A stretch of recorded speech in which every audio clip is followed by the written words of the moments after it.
Crafted by members of the community, the floats are seen as one of the best parts of the Liberation Parade.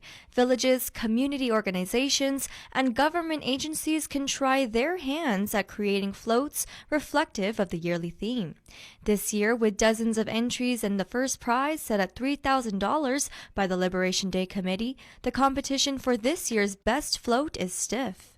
According to Mayor Rudy Montanani, the Jigo float is set to be a strong competitor as it was heavily influenced by this year's theme of celebrating a legacy of peace and friendship, with a hut set to not just hold the members of the village. I've invited the mayor of Saipan, the mayor of Rhoda, the mayor of Tinian, and the Japan consulate, the military, to ride on the float, to unify unity. As for Mayor Luis Rivera, competing in the event doesn't matter as much as putting out a beautiful float for the parade goers to see.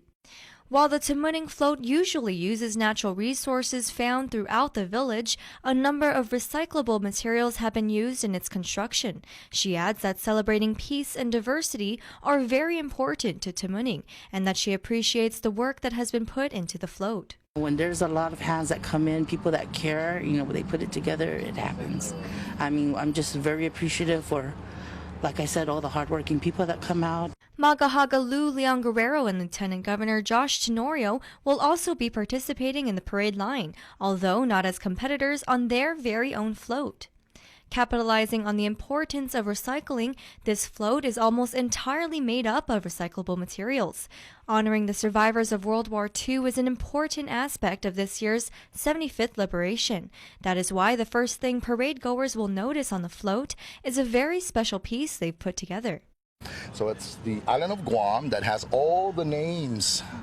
It's kind of small, but when you look at that island of Guam, all the survivors' names that are up at the Ascent Memorial honoring the survivors are also on this island of Guam.